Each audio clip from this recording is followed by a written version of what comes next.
Ma mère, une fois, de manière discrète, m'a fait comprendre qu'elle ne sait quoi penser de mes livres. Elle éprouve à me lire une sensation proche de l'ivresse et du rêve. C'est assez étrange, et je ne sais si j'aime ou pas. On a l'impression d'être à Petit-Goyave, alors que le paysage est celui de Port-au-Prince. On rencontre un inconnu et en quoi le connaître. On croise quelqu'un qu'on connaît très bien, qui nous jette un regard d'étranger. Eh bien, avait conclu ma mère avec tout le tact imaginable, des fois, je me sens comme perdue à te lire. J'ai écouté bouche bée et j'en ai été bouleversée. Ma mère venait de résumer de manière si précise ce que je crois être l'essence de mon travail.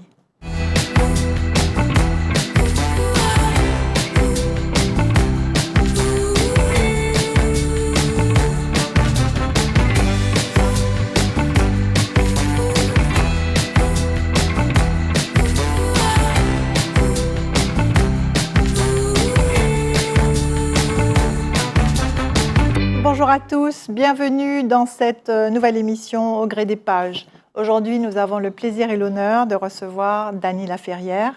Dany Laferrière, bonjour. Bonjour. Très honorée de vous recevoir ici, en Martinique, sur Zissata. Ce n'est pas tous les jours que l'on reçoit un académicien. Merci de nous faire partager ce petit bout de votre existence. Je suis Dany Laferrière, écrivain. Ça, c'est mon rêve. J'ai toujours voulu l'être. Ça demande beaucoup de travail, des nuits blanches. Et ça demande beaucoup, disons, d'écriture.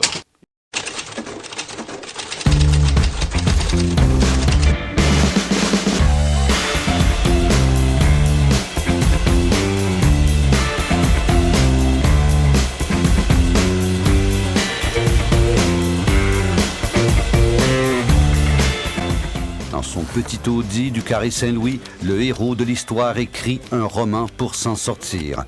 Une fois le roman terminé, notre séducteur entreprend de trouver un éditeur pour publier, selon ses dires, l'œuvre de sa vie. C'est tellement fait avec l'humour que, vous savez, avec l'humour, on pardonne beaucoup de choses.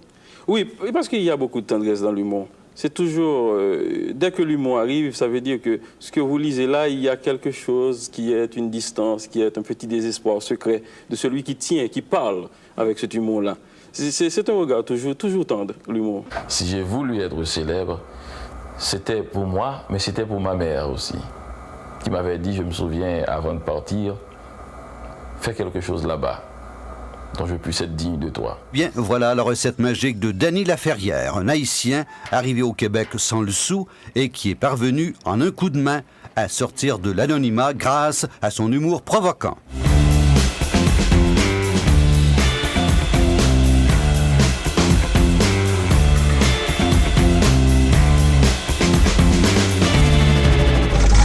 Automne 2009, Dany Laferrière entre dans la cour des grands écrivains de la francophonie en remportant le prix Médicis pour son livre « L'énigme du retour ». Début d'une carrière d'écrivain exceptionnelle avec plus de 20 livres publiés depuis.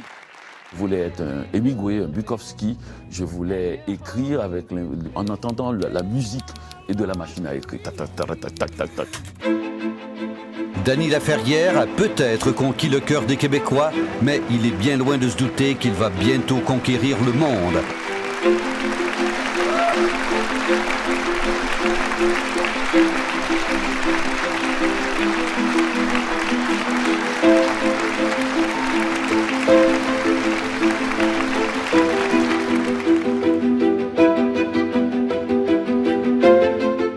Pour moi, écrire, c'est être libre, c'est être chez soi partout dans le monde. Vous avez vu la beauté quand il a parlé? Vous avez la beauté comme on y était, la mer qui incarne l'éternité, tout, qui incarne la cosmogonie globale, le café qui peut devenir Platon, Socrate, Nietzsche. C'est ça son talent. Chaque année, c'est le même rituel, c'est le même plaisir. Vous nous annoncez le nom du président du Livre Inter, ce prix qui existe depuis 47 ans, un prix exigeant, un prix prescripteur. Qui est cette année le président ou la présidente du Livre Inter? Eh bien, notre plaisir, c'est que ce soit Dany Laferrière, parce que c'est un écrivain qui lit ou un lecteur qui écrit, je n'ai toujours pas déterminé. Il est né dans les livres sont dans ses livres. Ça vous fait plaisir d'être président du Livre Inter? Ah mais tout à fait. Alors, c'était passionnant. Et Dany, monsieur Laferrière, a mis des virgules dans le débat, qui a élevé notre intelligence de façon permanente et surtout notre écoute aux autres.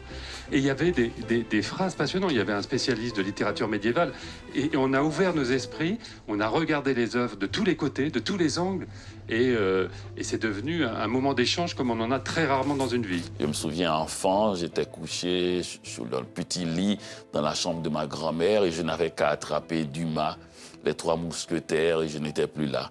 Je n'étais plus dans la chambre. Et je ne sais même pas si j'allais dans le cercle du Dumas le rejoindre ou s'il venait dans ma chambre pour me conter cette histoire. L'histoire et le parcours de Dany Laferrière ont modelé son œuvre littéraire et font de lui un écrivain unique en son genre. Un auteur repéré pour son style et son audace, lui qui a écrit son dernier livre en pyjama, a récemment troqué ce vêtement pour un autre, l'habit vert des académiciens, devenant ainsi le premier haïtien à entrer dans cette prestigieuse institution qu'est l'Académie française.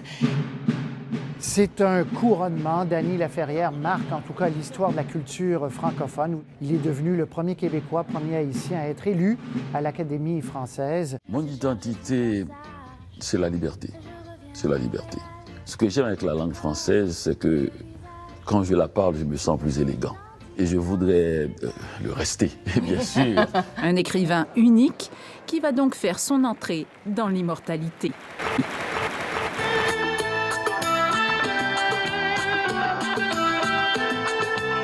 Un cœur nomade, les dessins, les textes écrits à la main par Dany Laferrière qui célèbre 30 années d'une vie incroyable depuis Petit Goâve, son village en Haïti jusqu'à l'Académie française et ici sur une grande place de Francfort à l'occasion du Salon du Livre où le Canada est l'invité d'honneur. C'est Dany Laferrière qui est aussi notre invité de cœur.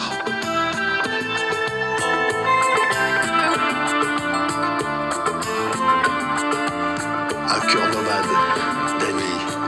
C'est beau de voir comme ça, ces dessins, ces textes écrits à la main comme ça, sur cette place de Francfort. C'est extraordinaire parce que c'est un rêve, puisque je ne possédais pas les talents de ma main il y a quelques années. Et brusquement, ont surgi ces images et elles font le tour du monde en ce moment. Elles étaient à Tunis, elles seront à Paris, à Port-au-Prince, elles sont à Francfort. Oui, on va les retrouver après ailleurs. En Arabie Saoudite. On va les retrouver.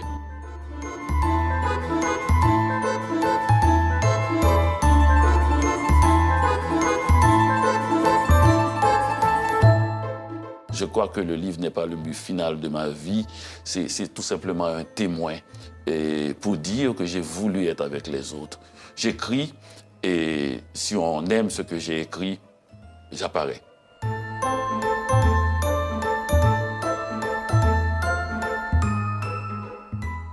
Vous êtes écrivain, vous avez été élu à l'Académie française depuis 2013. Vous êtes auteur de 37 ouvrages, mais la présentation de votre parcours exceptionnel peut être très longue et avec de très nombreuses distinctions et prix, donc je m'arrêterai là.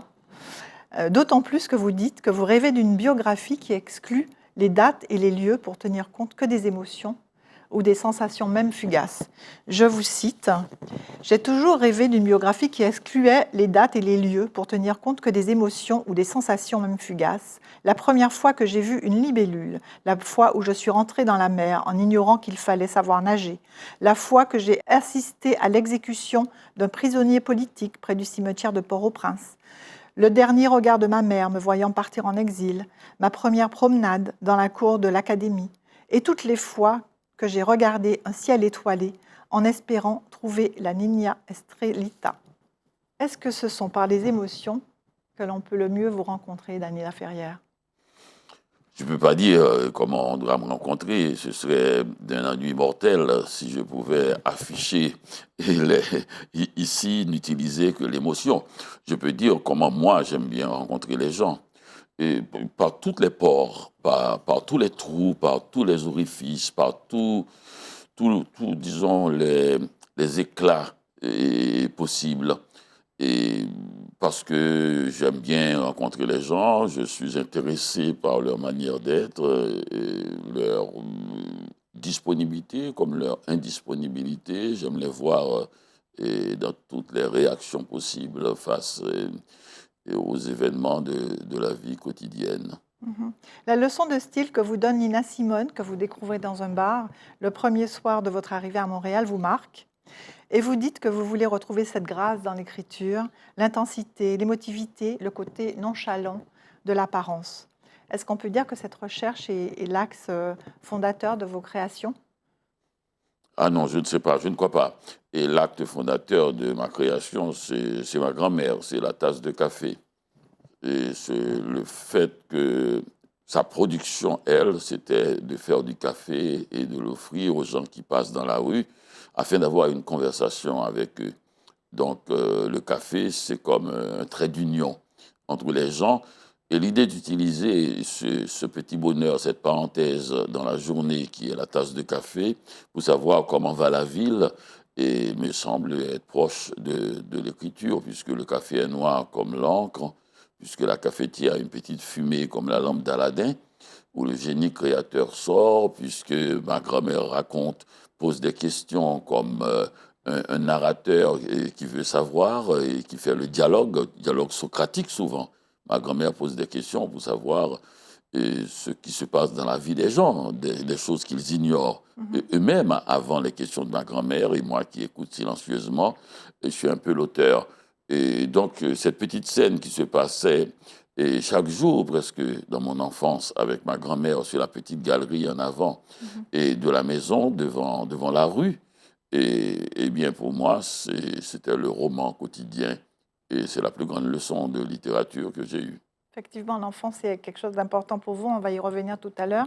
Mais on va revenir sur votre parcours, votre cheminement assez incroyable. Vous êtes né à Port-au-Prince en avril 1953 d'un père intellectuel et homme politique, Winsor Kléber-Laferrière, et d'une mère archiviste à la mairie de Port-au-Prince, Marie Nelson, Winsor Kléber. Vous passez votre enfance avec votre grand-mère. Et puis, à la suite d'un assassinat d'un ami et collègue, vous quittez précipitamment Port-au-Prince pour Montréal, cette ville qui ne vous attend pas, et pourtant d'où tout est parti. Comment, Dany Laferrière, êtes-vous passé de rien à tout, ou en tout cas à ce que vous êtes aujourd'hui, vous qui déclariez à un quotidien à Montréal, à la sortie de votre premier roman en 1985, « Je veux m'emparer du monde ». Aujourd'hui, c'est fait. Quels sont les moteurs et les qualités qui vous ont guidé dans ces conditions qui n'ont pas toujours été très favorables? Bon, je ne vois pas les choses comme ça. Je n'étais pas parti de rien.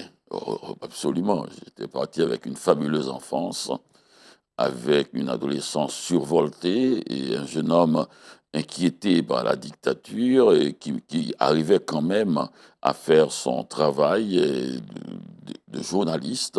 Et j'étais critique littéraire, critique d'art, et je couvrais la peinture, le théâtre, le cinéma, et j'avais à peine 19 ans, donc, et à la radio, comme dans le journal Le Petit Samedi Soir, et à Radio Haïti Inter, je courais les événements artistiques, les lancements et de recueils de poésie, les premières d'expositions de peinture.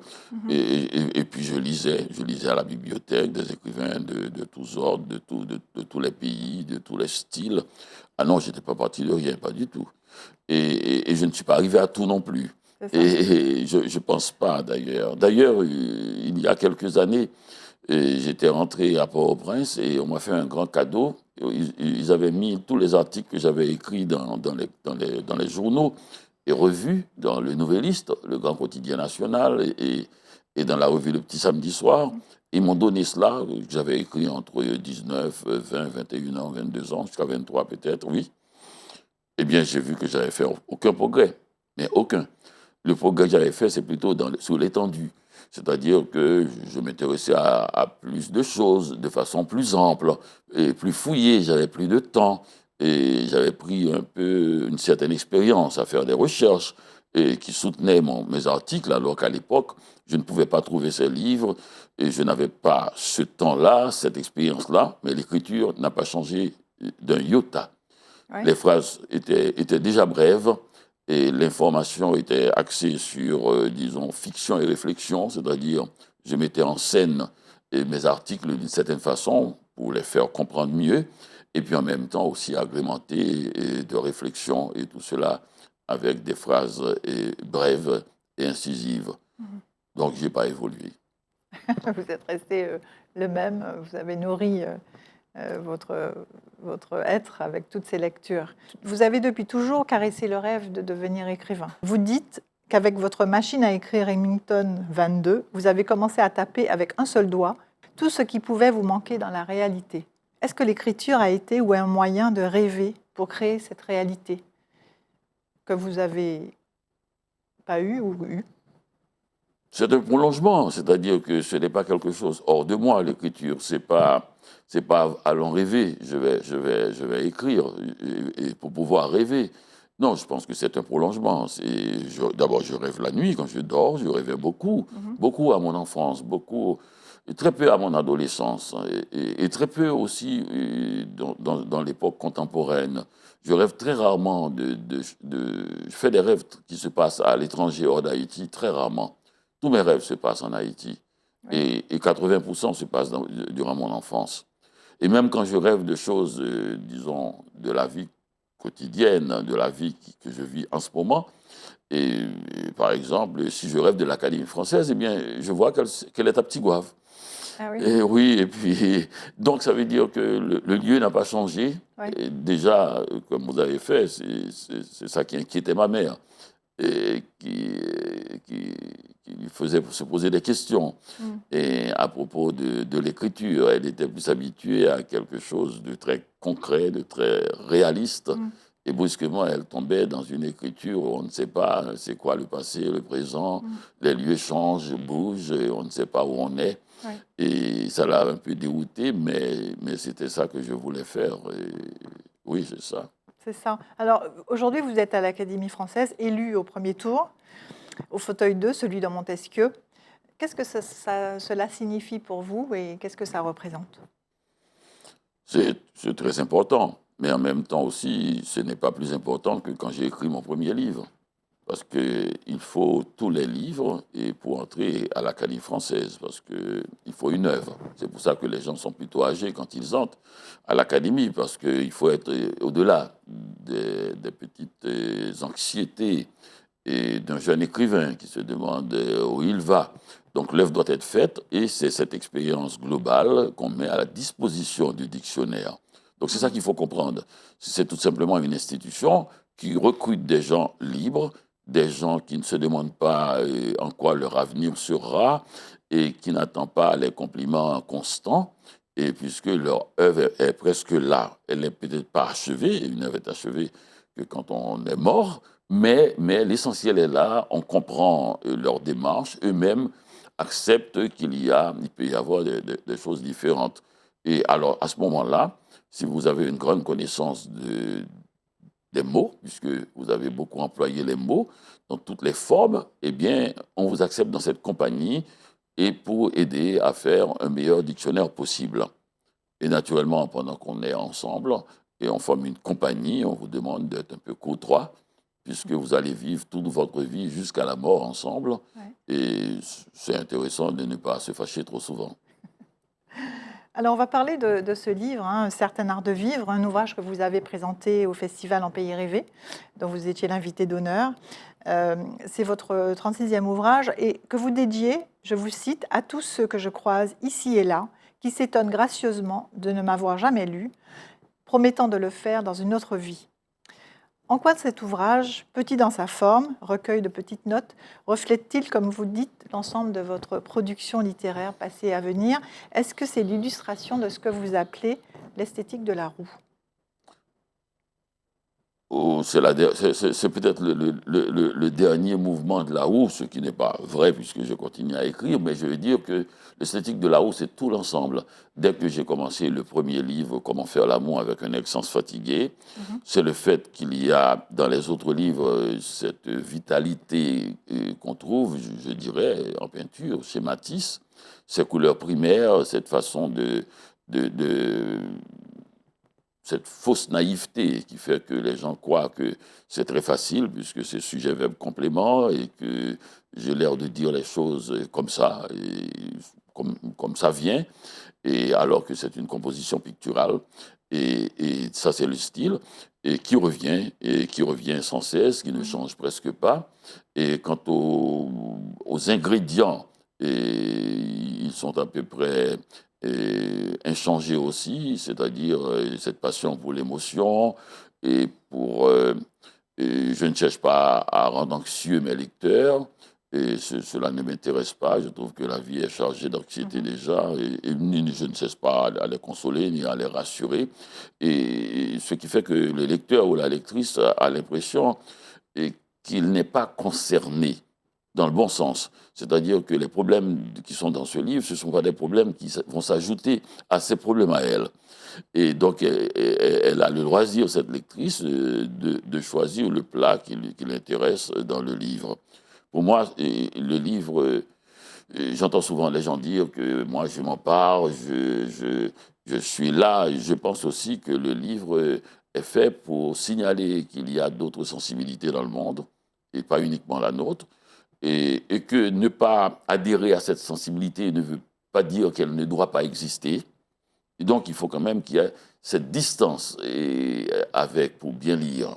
Et quand les gens disent que ça, c'est mon livre, je l'ai absorbé, non, ce n'est pas forcément. Si ça se trouve, c'est aussi bien, mais ce n'est pas plus intéressant d'aimer l'univers qu'on lit que de ne pas l'aimer. Ce qui est intéressant, c'est de savoir qu'il y a plein d'univers que la littérature offre, et pour avoir une meilleure connaissance des gens.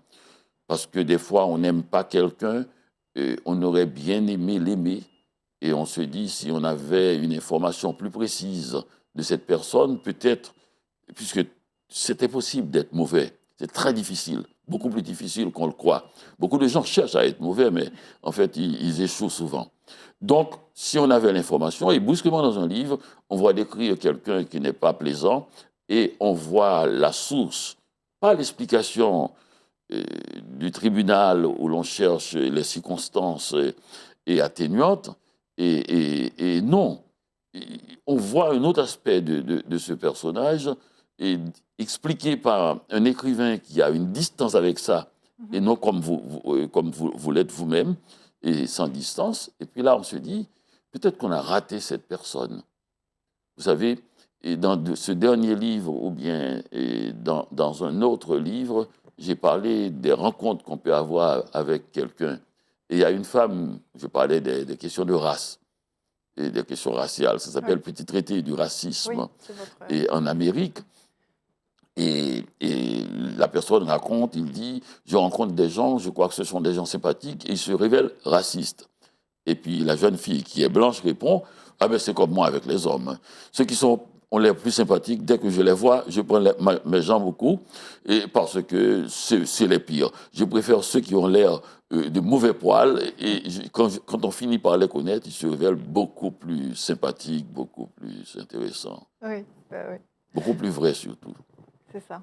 Si on revient sur votre ouvrage, vous l'avez conçu autour de 19 thèmes, tous différents, sans apparemment en tout cas lien particulier, avec des thèmes très surprenants. J'en cite quelques-uns. L'art de vivre à l'horizontale, l'art du déclin, l'art des choses décousues, l'art de rebrousser le chemin, l'art de vivre dans un monde oublié, l'art d'être nu dans une baignoire rose, l'art de pisser parmi les fleurs, l'art de vivre. Qu'est-ce qui vous a animé et comment avez-vous choisi ces thèmes? Et ils sont présentés aussi dans un certain ordre. Est-ce que ça a un sens pour vous? Oui, mais c'est un sens secret. La lectrice trouve son sens. Je trouve qu'on explique beaucoup trop. Et à propos de la littérature, je lisais à propos de Matisse ce matin, il disait cela, il disait que la peinture est un but. Donc, il n'y a pas besoin d'explication. Et on devrait se mettre debout devant et regarder. Et le peintre est la dernière personne qui peut donner une explication sur ce qu'il a fait comme peinture. Parce qu'au moment où il peint, il est le peintre, mais du moment que la toile est faite, il est pas plus que n'importe quelle autre personne. Et ses raisons, les choses qui l'ont poussé à faire ce tableau n'ont pas plus d'importance qu'un autre argument de n'importe qui regarde le tableau et qui dit « je vois ceci, je vois cela, je ressens ceci, je ressens cela ». Et ce n'est pas faire de la fausse démocratie et de l'égalitarisme petit bourgeois, et en disant cela. Et je ne veux pas dire que tout le monde est égal là-dessus, tout le monde est Matisse. Non, pas du tout. C'est le principe même de l'art qui dépasse Matisse. Et c'est pour ça que Matisse est un grand peintre, parce qu'il a compris que que ce qu'il a fait le dépasse. Et parce qu'il rentre dans la vie de beaucoup de gens. Et les gens eux-mêmes regardent le tableau dans des dispositions complexes. Et ne voient pas le même tableau à toute heure du jour, ne voient pas toujours le même tableau qu'ils ont accroché dans leur salon. Ça dépend de leurs émotions particulières, ça dépend de ce qu'ils vivent au moment où ils regardent le tableau. Donc c'est trop compliqué pour qu'il y ait une seule explication, surtout une explication péremptoire. Alors si on prend un des thèmes c'est l'art du retour. J'ai retenu une citation, c'est qu'il est impossible d'extraire du cœur de l'homme son enfance, ses rêves, son ciel étoilé, sa ronde lune. Est-ce le cas pour vous? Est-ce que vous pensez à votre enfance en Haïti? On en a parlé tout à l'heure. Ben, je ne parle que de mon enfance. J'ai écrit beaucoup sur l'enfance. L'enfance revient sans cesse. Et toute ma littérature fait des choses qui reviennent. D'où la Houe dont vous avez parlé. Et que ce soit... Il y a toujours les mêmes éléments. Il n'y en a pas beaucoup dans la vie d'un homme qui compte. D'éléments qui comptent vraiment, qui nous permettent de voir le monde. C'est par ces fenêtres-là qu'on regarde le monde, et s'il y en a trop, on devient une sorte de caméléon, je ne sais quoi, et un agité. Et on n'a pas besoin de beaucoup de clés pour ouvrir beaucoup de portes.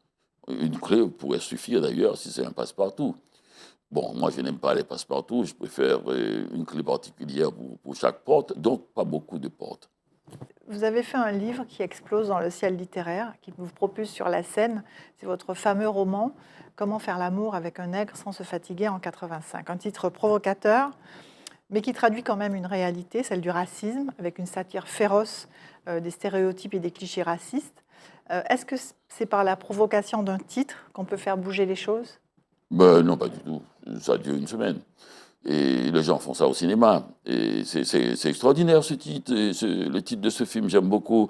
Oui, n'y va pas, c'est mauvais le film. Et puis c'est fini, ça tombe. Et ce livre, ça fait 40 ans qu'il est en librairie. Oui. Et non, je n'avais pas en tête un titre provocateur, pas du tout. Et si j'avais un titre provocateur en tête, je n'aurais fait d'autres. J'ai fait deux livres. Le livre suivant s'appelle L'odeur du café, oui. Le charme des après-midi sans fin. Et donc, je ne suis pas un provocateur du tout. J'ai fait le titre qui correspondait au livre. Et puis, celui-là a explosé. Les gens disent, oui, mais c'est pas ce livre que vous avez fait connaître. Ben, c'est le premier. Il faut arrêter de dire ça. J'ai fait un premier livre. Rien ne dit que je n'aurais pas été reconnu si j'avais publié L'odeur du café, qui est un livre très tranquille de ma grand-mère. Et dans mon cas, les gens n'arrêtent pas, les critiques aussi, n'arrêtent pas d'accumuler des clichés, c'est-à-dire des facilités. Et si l'on peut dire, comme celui, par exemple, de dire « vous êtes fait connaître par votre premier livre ». Oui, c'est le premier, c'est le premier. Et bon, voilà, mais sinon... Alors, ce livre, c'est sur la thématique du racisme, un thème que vous reprenez dans votre dernier livre sur le petit traité du racisme en Amérique. Est-ce que vous-même, vous avez subi le racisme? D'abord, je ne réponds pas à la question personnelle sur des sujets comme ça, parce que j'ai trop écrit. Et pour pouvoir faire des réponses comme ça, je suis très connu, donc ça va être cité à chaque fois, vous avez connu le racisme, ça devient personnel. Et souvent, qu'on soit blanc, jaune, noir, on finit par subir des humiliations, des exclusions, et puis souvent aussi, on croit avoir subi alors qu'on avait le schéma un peu trop bien fait dans notre tête de ce qu'est le racisme. Et tout le monde se fait écraser, humilier, et si vous n'en avez pas beaucoup d'humiliation dans votre compte, et c'est que vous avez été celui qui humilie. Et si vous voyez, et si vous ne connaissez pas ce sentiment, c'est que vous avez humilié. Et donc, non, je ne pense pas que Comment faire l'amour soit un livre pour dénoncer le racisme, on l'a dit tout au début. Parce que si on regarde ce livre, il a plusieurs thèmes, c'est pour ça qu'il reste 40 ans plus tard. Le premier thème de ce livre, c'est la solitude. La solitude de deux jeunes noirs à Montréal. Mais ils ne sont pas seuls parce qu'ils sont noirs, au contraire même d'ailleurs, pour eux. Et les gens qui viennent de province du Québec sont plus seuls. et les jeunes homosexuels qui quittent leur village parce qu'ils ont été ostracisés pour venir en ville, dans les premières années, ils se retrouvent seuls aussi parce qu'ils ne connaissent pas les bons endroits à aller pour rencontrer des gens qui partagent leur inclination. Et ils ont peur d'approcher des gens qui pourraient les repousser. Et parce que dans ces époques-là, les années 80, il y avait encore beaucoup de choses contre l'homosexualité. Même si Montréal est devenue une grande ville sur ce plan-là, avec le village gay, qui est très fort, très puissant avec sa culture. Et le deuxième thème de ce livre, je dirais que c'est la musique, c'est le jazz, qui est constant dans le livre. Et le troisième thème, le livre est bourré de livres. Et on parle de livres, ce sont les thèmes qui vont courir dans toute ma littérature. On parle beaucoup de livres et d'écrivains, et dans Comment faire l'amour avec un ex sans se fatiguer. Au contraire, ce livre a été une déception pour beaucoup de lecteurs qui avaient cru que c'était un livre érotique et qui ont fini par accepter un peu, d'autres ne l'ont pas accepté, mais les gens qui l'ont pris pour ce qu'il est, qui ont vu, qui ont été intéressés par le fait de jeunes écrivains et qui parlent des écrivains qui ne sont pas forcément noirs et qui ne sont pas forcément d'ailleurs antiracistes. Et il n'a pas cherché à savoir si quelqu'un est raciste ou non pour le mettre dans son livre ou l'exclure de son livre. Cette liberté-là a touché beaucoup de gens. C'est un plus petit nombre que les gens qui s'étaient intéressés au titre. Mais ce sont des lecteurs qui restent constants et qui font la bouche à oreille et pour le livre, ce qui fait qu'il est toujours en librairie et 40 ans plus tard. Vous savez, un livre reste pas plus de 3 mois avant d'aller sur les étagères et de n'être plus repérable rapidement par un lecteur qui entre dans une librairie. Et donc, qu'un livre soit là 40 ans, il doit avoir beaucoup plus que de la provocation. C'est sûr. Alors, je souhaite aussi qu'on parle d'une nouvelle forme d'ouvrage que vous avez fait, que vous dessinez et écrivez, comme celui-là, qui est absolument incroyable dans le fond et dans la forme. Pourquoi ce besoin, cette forme originale d'expression ? Est-ce qu'on peut dire que c'est le retour au bonheur universel de l'enfance que vous avez connu au 88 de la rue Lamarre à Petit Goyave, comme vous le dites, je suis conscient qu'on n'a pas tous connu la même enfance. Est-ce pourquoi je fais du 88 de la rue Lamarre à Petit Goyave une adresse universelle du bonheur ? Oui, je crois que dans ce temps, il faut quand même parler de bonheur. Et ce n'est pas niais de parler du bonheur, de parler du goût qu'on a de la vie et de rappeler des moments dans la vie où on était exempt de tout préjugé, où on ne percevait pas immédiatement les humiliations distinguées, raffinées, dans un bas de soie, et qu'on subissait. Il faut rappeler les moments de bonheur. Il faut essayer de croire aussi que la vie n'est pas faite et pour se noyer dans une mer de vérités sociales, de choses un peu complexes, urbaines, liées des grandes villes, de la vie dans les grandes villes, où l'on se frappe, où l'on se frotte, et où l'électricité est dans l'air. Il y a aussi ce qu'on appelle la vie comme un animal, comme un jeune animal, l'enfance. On se lève et puis on vit de ce que la nature, ce qu'on voit. On n'est pas toujours un Martiniquais, on n'est pas toujours un Haïtien, on n'est pas toujours un Américain aussi. Et tous les petits garçons de 10 ans qui est né aux États-Unis, il n'est pas le représentant de Trump. Il n'est pas le représentant de Trump. C'est un petit garçon ou une petite fille de 10 ans. Et si on ne remet pas ces choses-là, et on va perdre notre propre dignité humaine. Et parce qu'on va passer notre vie à toujours chercher les problèmes. Et on peut prendre des vacances avec les problèmes et chercher aussi le bonheur d'être un animal primitif, tribal, trivial, tripal, quelque chose qui est là, disons, attaché à la vie. Donc c'est pour moi la littérature. Il n'y a pas eu une grande révolution à faire ce livre, au portrait de Paris avec chat. Il y a une grande révolution pour le lecteur qui voit ça. Mais si on regarde attentivement, d'ailleurs, c'est les mêmes thèmes qui sont dans ce livre. Et ce n'est pas une bande dessinée, c'est c'est la littérature. Je parle beaucoup de la Martinique, d'ailleurs, de Schweitzer même, et de Césaire, de Fanon, mais je parle aussi même de droite, de Morand, de Nimier, je parle de Senghor, je parle de n'importe qui. Je peux être de Thomas Mann, d'un Allemand. Je n'ai aucun préjugé, aucune exclusion dans la bibliothèque. Donc je veux que ma littérature reflète ma bibliothèque. Je ne suis pas de ceux qui ont tous les écrivains du monde entier dans leur bibliothèque, mais dès qu'ils parlent d'un écrivain, ils choisissent quelqu'un qui va avec leurs sentiments politiques. Et pour montrer, pour rester dans la ligne, pour montrer qu'ils sont, disons, je ne sais pas. C'est-à-dire que si quelqu'un m'a apporté quelque chose, je le lui dois, même si c'est un fasciste. Et je le dirai. Oui. Alors justement, parler d'auteur. Nous connaissons votre passion pour la lecture. Vous dites que vous aimez vous installer dans votre baignoire rose pour converser avec tous les écrivains sans prêter attention au fait qu'ils soient nés il y a 20 siècles ou il y a 20 ans. Et donc, vous citez souvent Jean-Louis Borges comme référence. Jean-Louis Borges. Oui, c'est ça. En quoi il vous a marqué et pourquoi vous le citez si souvent? Ben, je crois, je fais ce conseil à beaucoup de jeunes écrivains et même lecteurs ou n'importe qui, lectrices. Et si vous aimez ça vraiment, si vous aimez lire vraiment, prenez au moins un écrivain et lisez tout de lui. Au moins un seul.